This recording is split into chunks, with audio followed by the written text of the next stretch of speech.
성부와 성자와 성령의 이름으로. 이 기도는 동아일보에 어느 95살 되신 분의 회한을 적은 내용입니다. 어느 95세의 어른의 수기. 나는 젊었을 때 정말 열심히 일했습니다.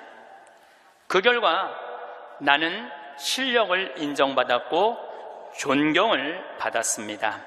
그 덕에 65세 때 당당한 은퇴를 할 수 있었죠.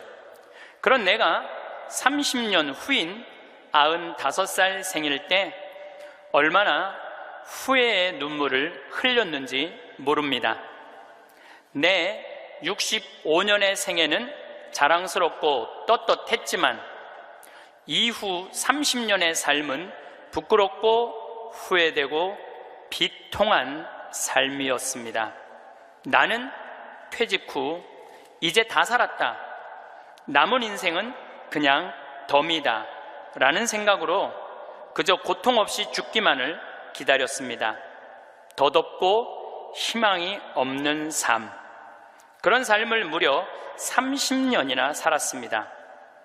30년의 시간은 지금 내 나이 95세로 보면 3분의 1에 해당하는 기나긴 시간입니다. 만일 내가 퇴직할 때 앞으로 30년을 더 살 수 있다고 생각했다면 난 정말 그렇게 살지는 않았을 것입니다. 그때 나 스스로가 늙었다고, 뭔가를 시작하기에는 늦었다고 생각했던 것이 큰 잘못이었습니다. 나는 지금 95살이지만 정신이 또렷합니다. 앞으로 10년, 20년을 더 살지 모릅니다. 이제 나는 하고 싶었던 어학 공부를 시작하려 합니다.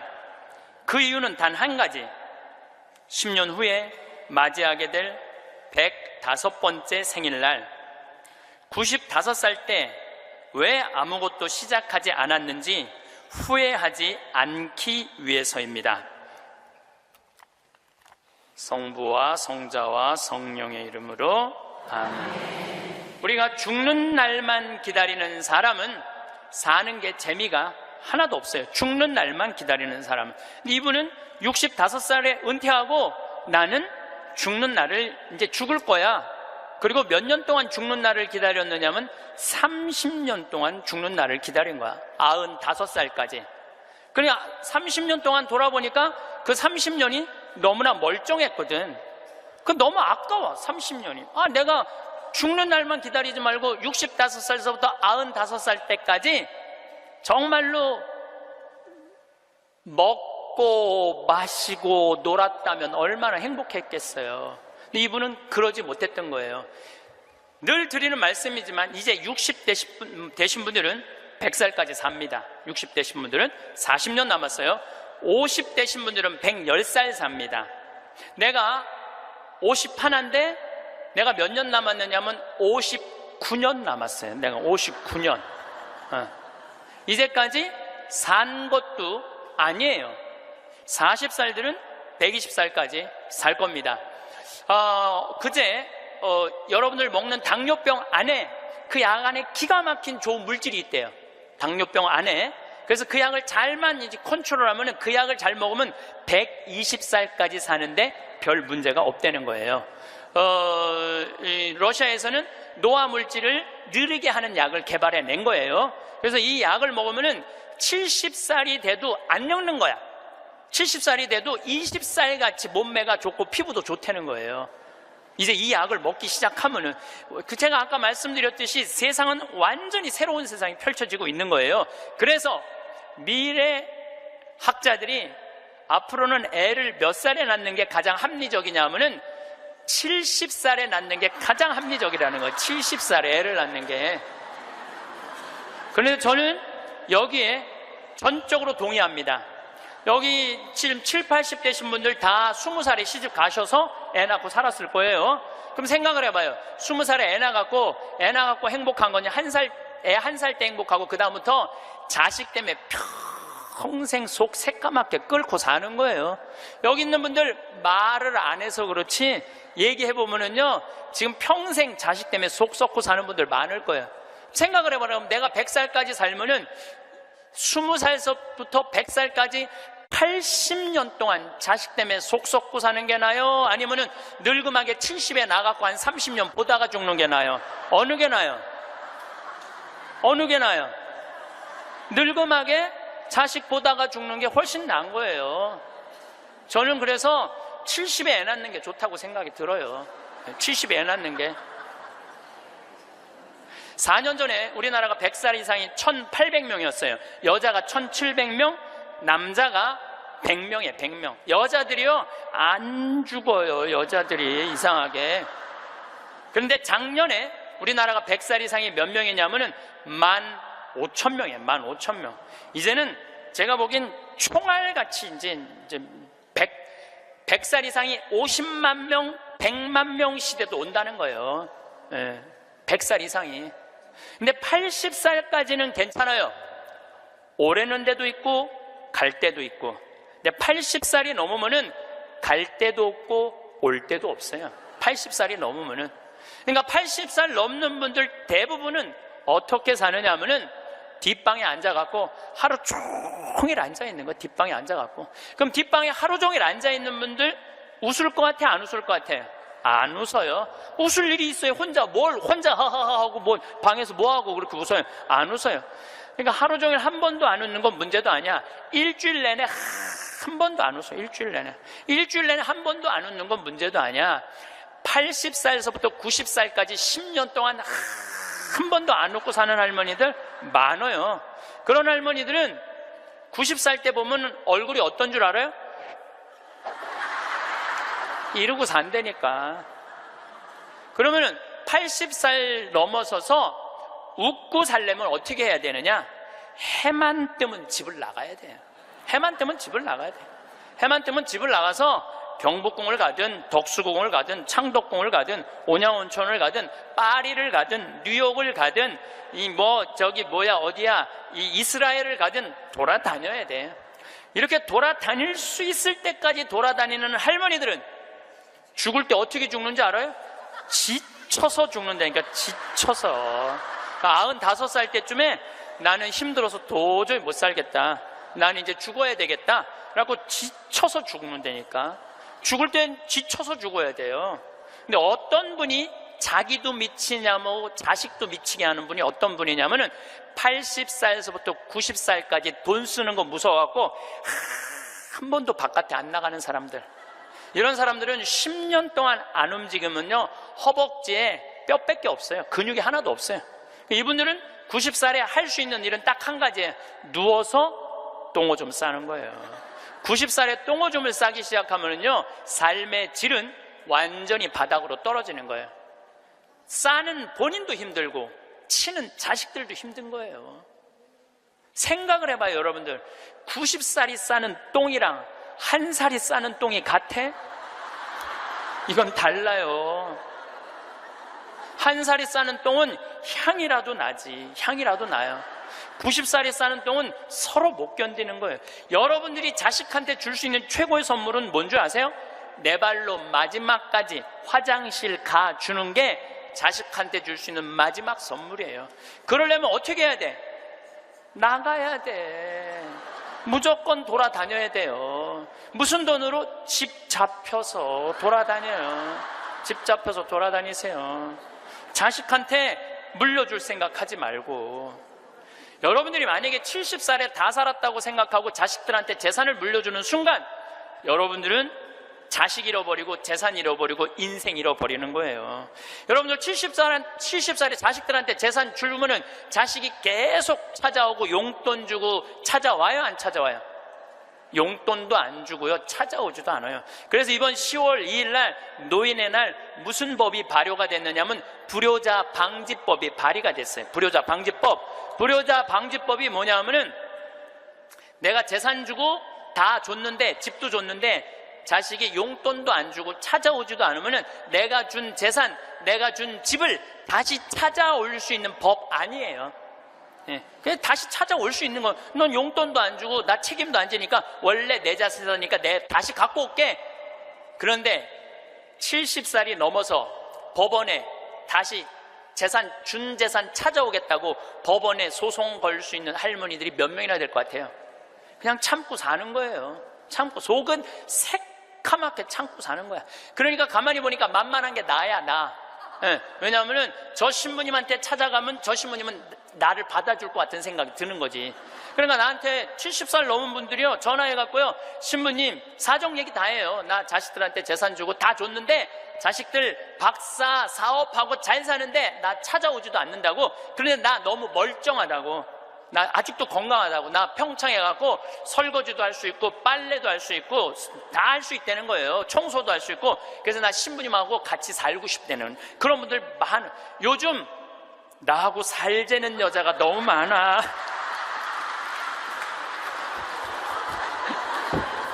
1년에 500명도 더 되는 것 같아. 그래서 제가 그 편지들을요, 지금은 다 모아놔요. 왜 모아놓냐면 그 내용이 기가 막혀요. 내용이, 내가 신부님 자식을 어떻게 키워서 어떻게 성공시키고 어떻게 재산을 물려줬는데 나한테 이럴 수가 있느냐고 그렇게 구구절절 편지 쓰는 분이 많아요. 그런데 그 자식 재산은 찾아올 생각하지 않고 내가 자식보다 낫게 생각이 드는 거지. 나하고 살자고. 내가 직접 받은 전화인데 85살 된 할머니예요. 85살 됐는데 70에 아들이 그러더래요. 어머니, 나 이제 어머니 어차피 모셔야 되고 어머니도 이제 나하고 같이 살아야 되지 않느냐. 그러니까 나 5천만 원 있고 어머니 3억 있는데 그 돈 나한테 주면은 내가 아파트 분양 받아서 어머니 모시고 살겠다고. 자기는 5천만 원 투자하고 엄마는 3억 투자하고 자기가 모시고 살겠다고. 자기가 들어가서 사는 건데 말은 자기가 모시고 산다고. 근데 이 할머니가 이런 생각이 들었대요. 내가 살면 얼마나 사나? 아들이 아파트 얻겠다는데, 그래서 그 3억을 주고 들어가서 살기 시작했대요. 여러분들, 나이를 먹어서 자식이 내 집에 들어와서 사는 거랑 내가 자식 집에 들어가서 사는 거는 하늘과 땅 차이예요. 하늘과 땅 차이예요. 만약에 자식이 들어와서 사는데 마음에 안 들잖아요? 나가라고 그러면 돼. 근데 만약에 내가 자식하고 같이 살겠다고 합쳤는데 자식이 너무 마음에 안 들어, 며느리가 너무 마음에 안 들어. 그리고 대개 80된 분들은 며느리가 몇 살쯤 되냐면 60살쯤 돼요. 이 60살쯤 되는 며느리는 눈에 뵈는 게 없는 사람들이에요. 그럼 누가 나가야 돼? 80살짜리가 들고 나가야 돼요. 80살짜리가 나가야 돼요. 이게 현실이에요, 현실. 제가 며칠 전에도 들은 얘기예요. 6억을 들고 할머니가 아들 집으로 들어갔대요. 아들 집으로 6억을 들고 들어가든 60억을 들고 들어가든 그건 아무 상관이 없어요. 자식 집에 들어가서 사느냐 안 사느냐, 그게 중요한 거예요. 그런데 6억을 들고 들어갔는데 냉장고에 있는 사과도 마음대로 못 먹겠더라는 거예요. 왜냐하면 이거 혹시 며느리가 손자 주려고 갖다 놓은 거 아닌가. 그래서 전화를 했는데요. 얘야, 나 이거 먹어도 되느냐고. 왜 그러고 사느냐 이거예요. 그냥 혼자 편안하게 6억짜리면은 3억짜리 아파트 가고 3억은 은행에다 넣어놓고 한 달에 100만 원만 써도 30년을 먹고 살 수 있는데 왜 그렇게 사느냐 이거예요. 그리고 이제 여러분들의 인생의 주인공은 누구냐면 여러분들이에요. 자식이 여러분들 효도할 수 없어요. 이제는 효도는 할 수 없는 세상이에요. 제가 아주 단언을 합니다. 여러분들 효도는 할 수도 없고 받아 먹을 수도 없는 세상이에요. 생각을 해봐요. 여러분들 110살까지 산다고 생각을 해봐. 110살 먹은 엄마가 90살 먹은 아들한테 전화해갖고 얘야, 너 왜 나 요즘 안 찾아와? 그러면은 90살 먹은 아들이 당황스러울 거예요. 엄마 아직도 안 죽은 건가? 죽었는지 안 죽었는지 지금 헷갈리는데, 가끔씩 엄마가 전화해갖고 너 왜 나 안 찾아오냐면 아들이 90살 먹은 아들이 당황스러울 것 같아, 안 당황스러울 것 같아요? 살았는지 죽었는지도 몰라요. 90살 된 아들은. 막말로 여기 계신 분들 지금 80, 90 된 어머니 하루에 몇 번 생각해요? 떨어져 살면은 일주일에 한 번도 생각 안 할 때도 많을 거예요. 일주일에 한 번도. 근데 엄마는 오로지 자식만 생각하는 거야. 왜? 자기 인생을 살 줄 몰라서 그러는 거예요. 자아실현이 뭔지 몰라서 그런 거예요. 자아실현. 자기 인생을 산 사람은 자식이 있든 없든, 자식이 찾아오든 안 찾아오든 아무 상관없이 자기 인생을 살아요. 근데 자기의 삶이 없는 사람은 오로지 자식만 쳐다보고 110살 때도 90살 먹은 아들한테 너 왜 나 안 찾아와? 나 너밖에 없는데. 그럼 아들이 엄마가 지금 죽었다가 살아난 건지 살았다가 죽은 건지 이거 헷갈린다니까요, 아들이. 이제는 효도는 없는 시대, 효도는 없는 시대예요.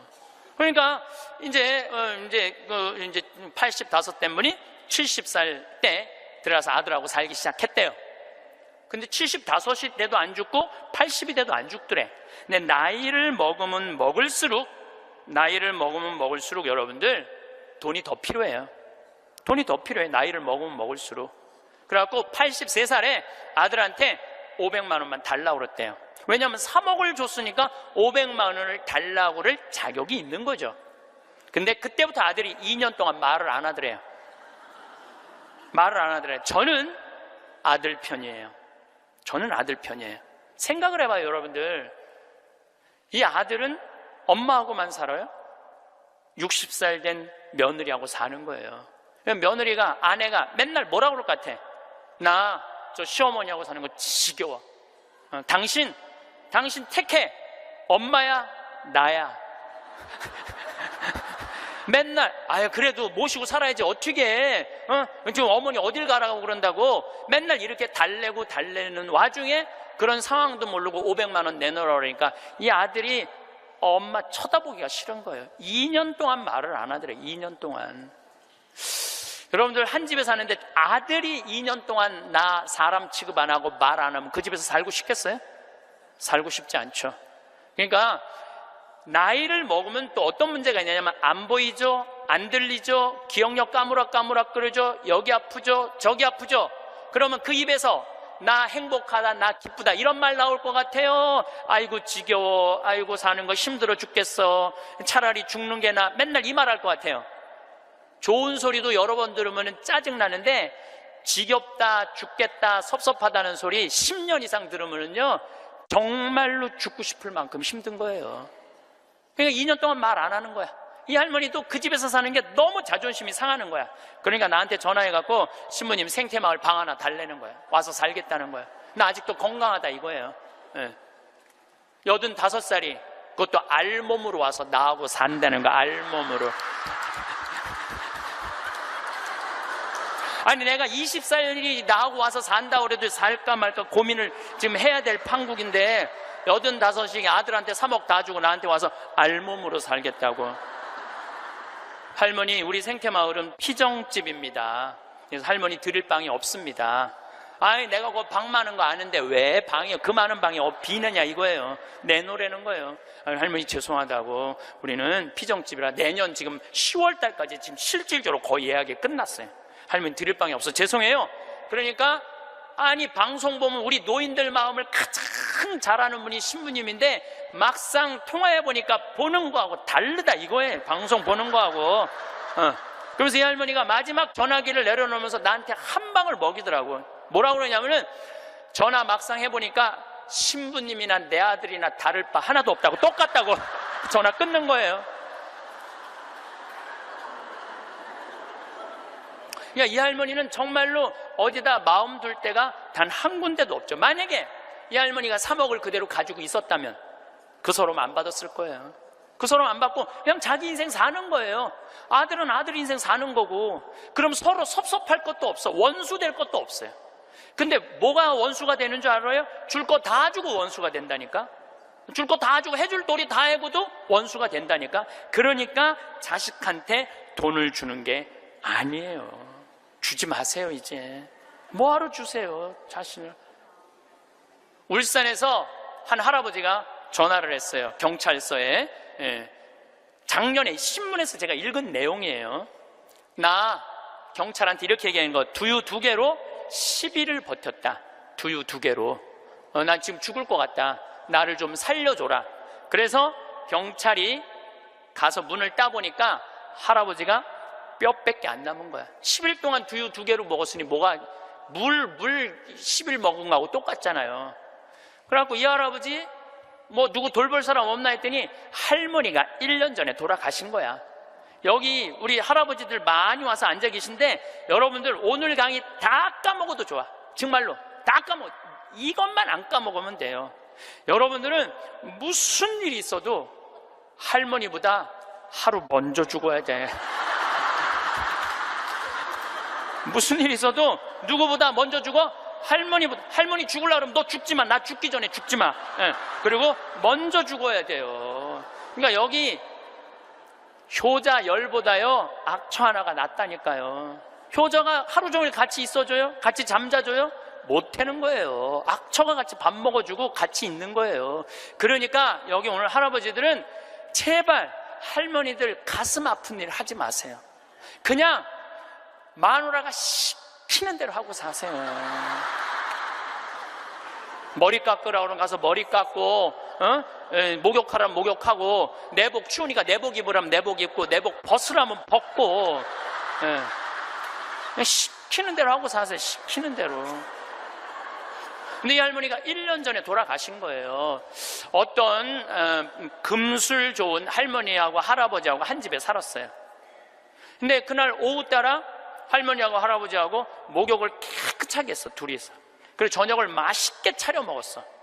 그래서 저녁에 침대에 누웠는데 할머니가 옛날 생각이 나는 거야.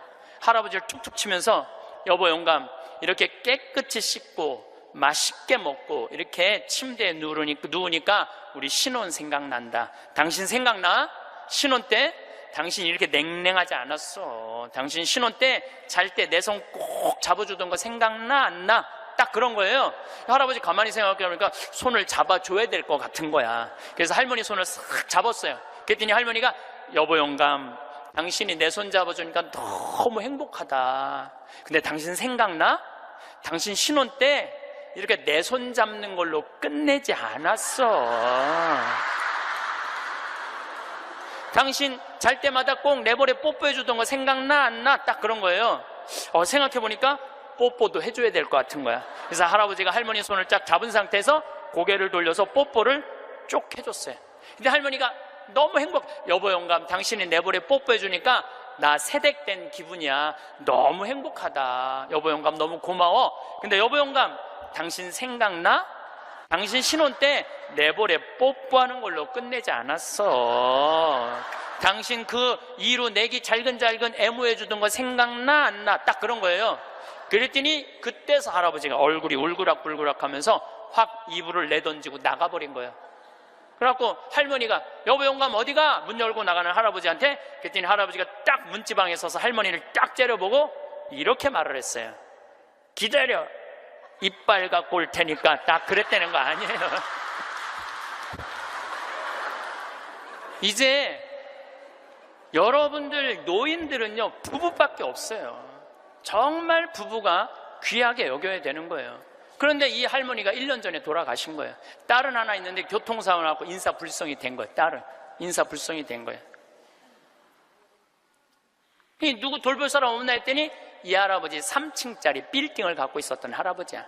3층짜리 빌딩을 갖고 있고 그 옆에 4평을 달아서 거기서 폐지를 모으고 살았던 거예요.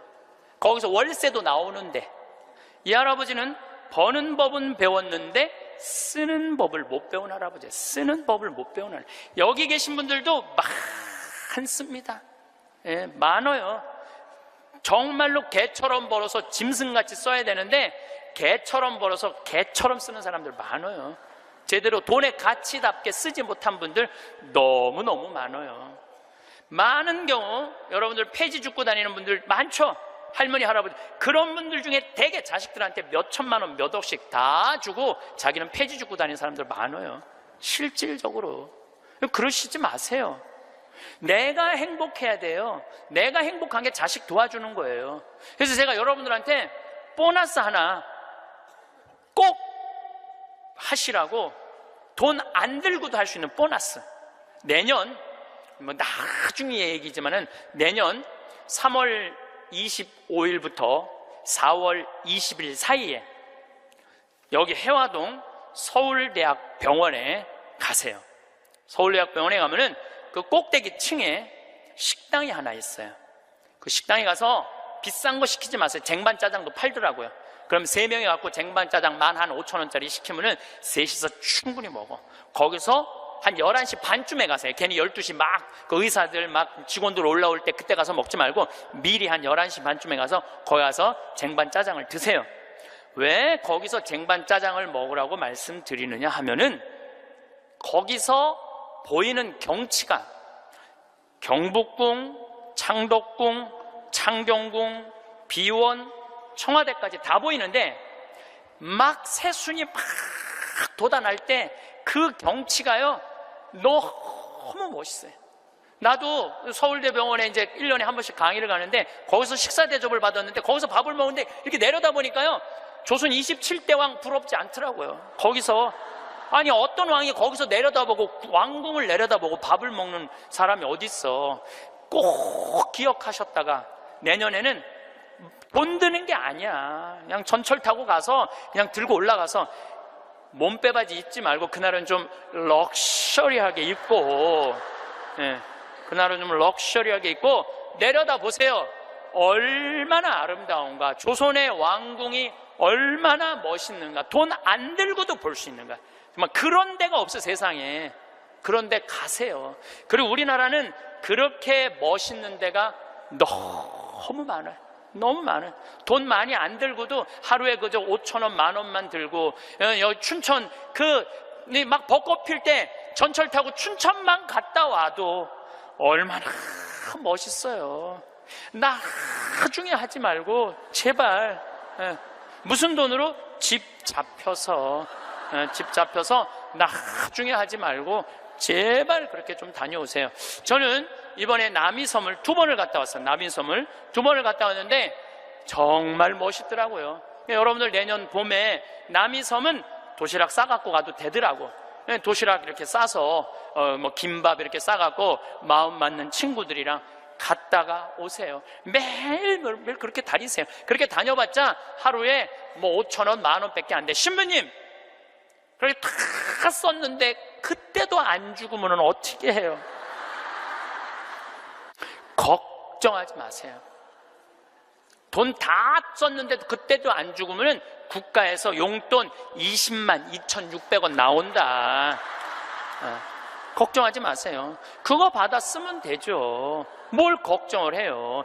빚만 안 지면 돼. 근데 빚지는 것도 가만히 보면 나이 먹어서 빚지는 것도 본인이 빚지는 게 아니에요. 다 욕심 때문에 빚지는 거야. 자식 때문에 빚지는 거야. 얼마 전에도 할머니 할아버지들이 뭐 어디 해갖고 뭐 1,700억인가 다 사기로 날린 사람들, 사기만 안 당하면 돼요. 사기 당하는 이유도 여러분들이 다 욕심 때문에 당하는 거. 늙어서 무슨 투자를 해. 그냥 쓰다가 또 돈 떨어지면 국가에서 하면 나오면 되지. 인터넷에 이런 모임도 있대요. 쓰죽해도 있대. 쓰죽해. 쓰다가 죽자. 이런 무슨 투자를 해. 괜히 쓸데없이 조이팔한테 투자해갖고 돈 날리고 그러지 마시고 그냥 맛있는 거 먹고 경치 좋은 데 다니고 그렇게 쓰세요. 제가 10년 전에 53,000원 나올 때 여러분들한테 이렇게 얘기했어요. 앞으로 20만 원 받는 시대가 올 겁니다. 이제 20만 원 나왔죠? 제가 또 말씀드릴게요. 앞으로 10년 후에 여러분들 60만 원에서 70만 원 나와요. 왜? 우리나라하고 경제가 비슷한 나라들은 다 지금 노인연금이 60에서 70만 원 정도 다 나와요.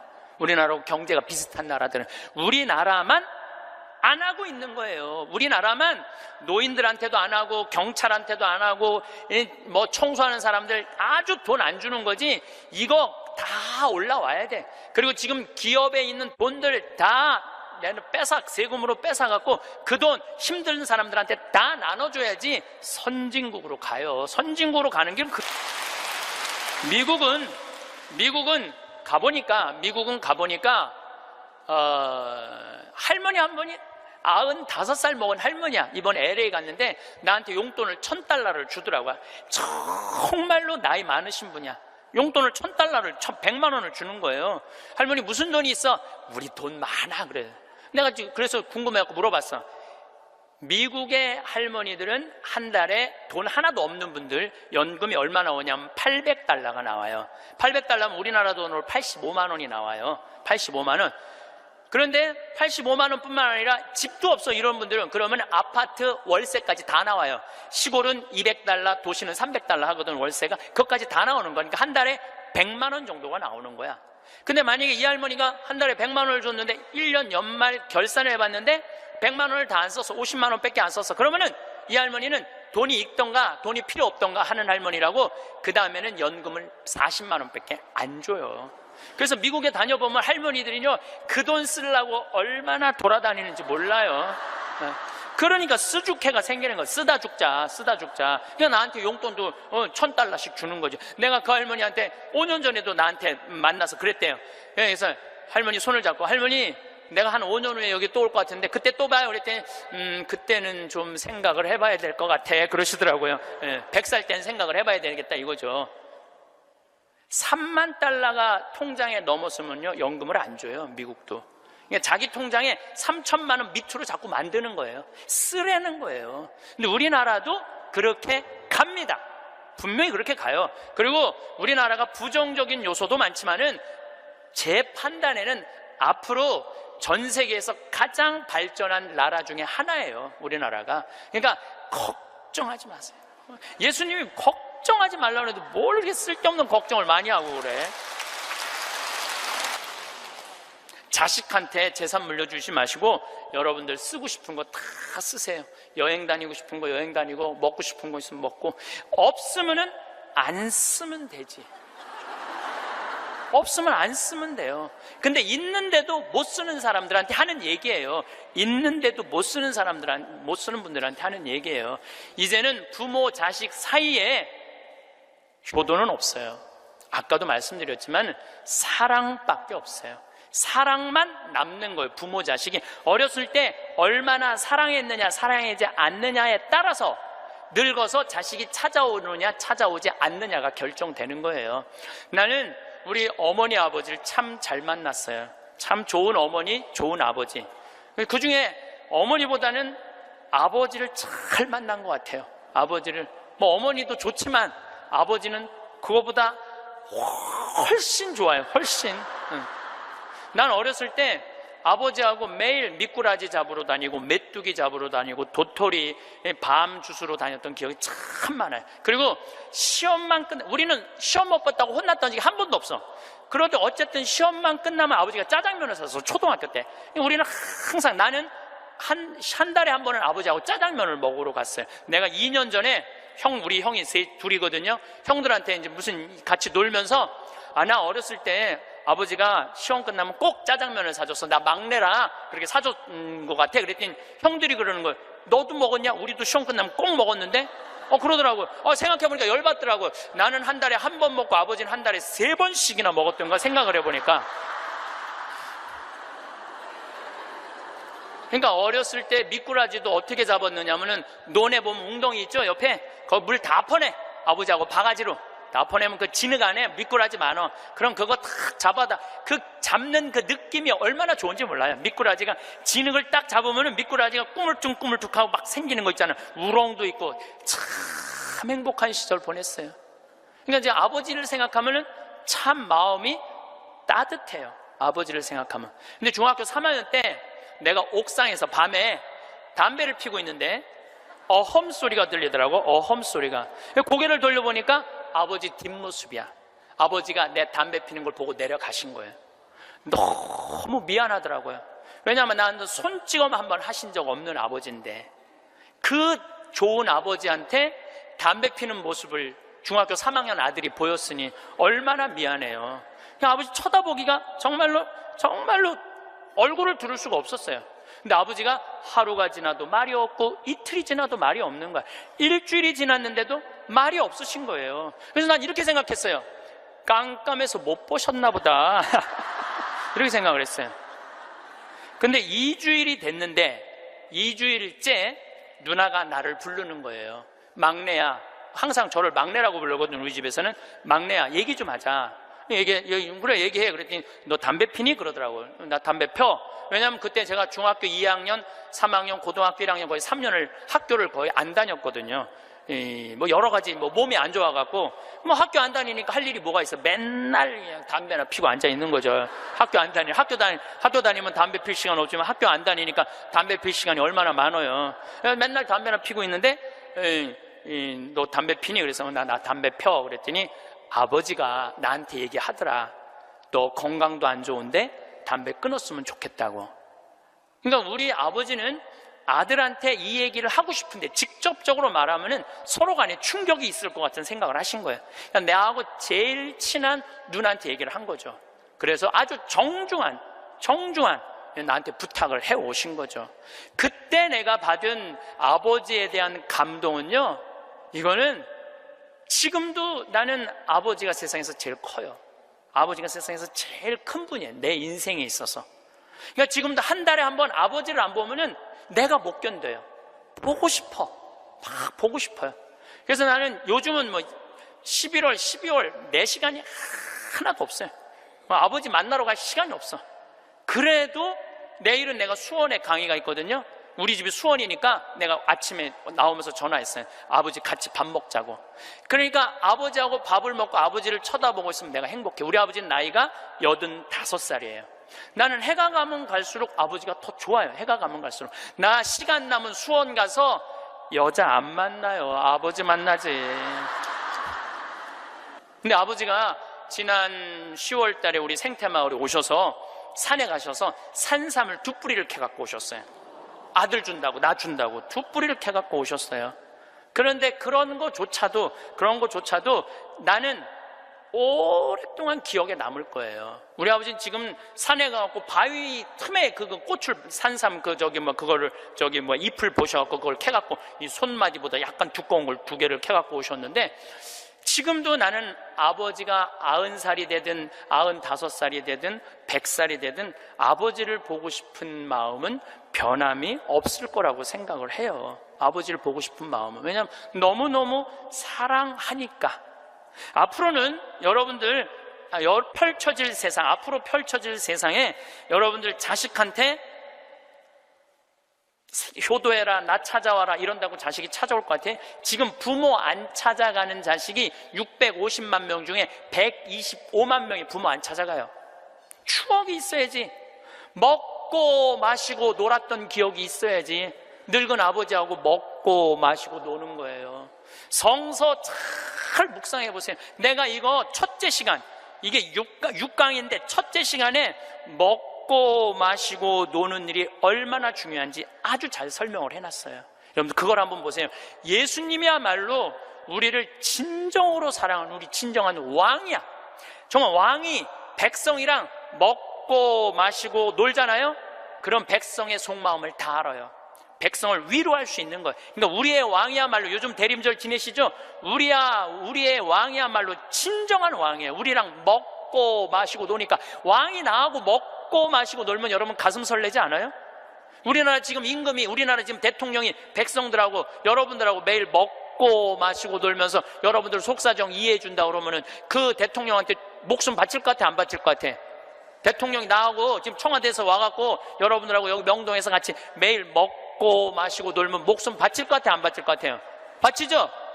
예수님한테 왜 목숨을, 여러분들 예수님한테 목숨 바치는 분들이죠?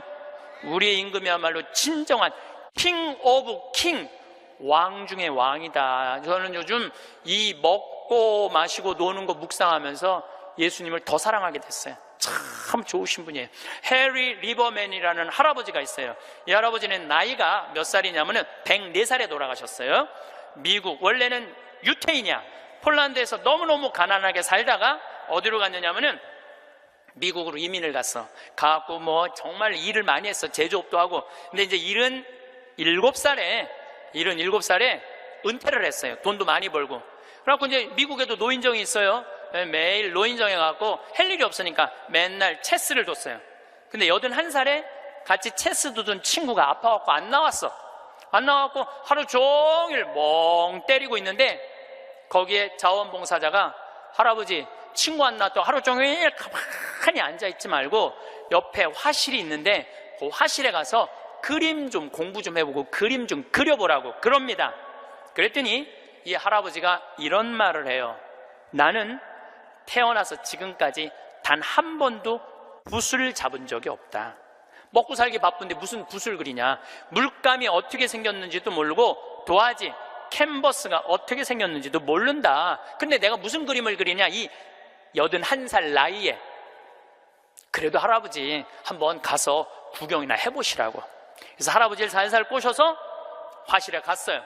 근데 이 할아버지가 화실에 가서 붓을 보고 물감을 보고 캔버스를 보는 순간 어떤 생각이 들었느냐면은, 어렸을 때 폴란드의 그 아름다운 경치를 그리고 싶었던 거야. 그래서 붓을 들어 그림을 그리기 시작을 했어요.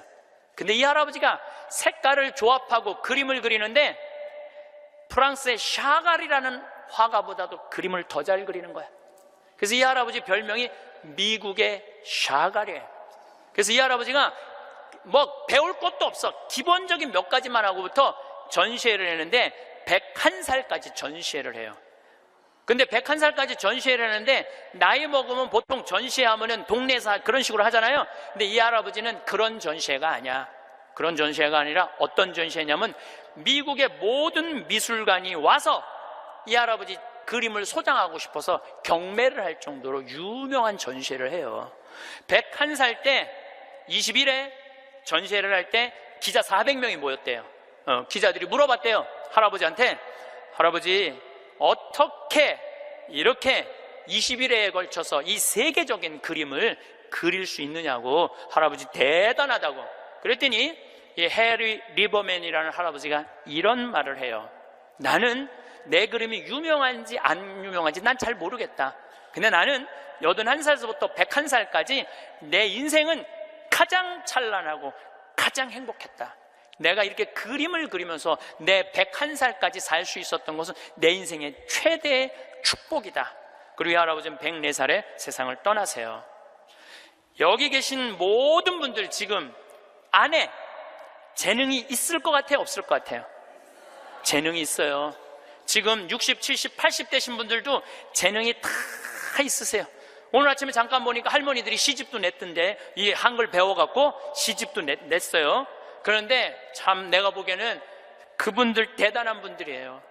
뭔가를 나이를 먹어도 77살에 시금치네라는 시를 썼는데 참 멋있더라고요.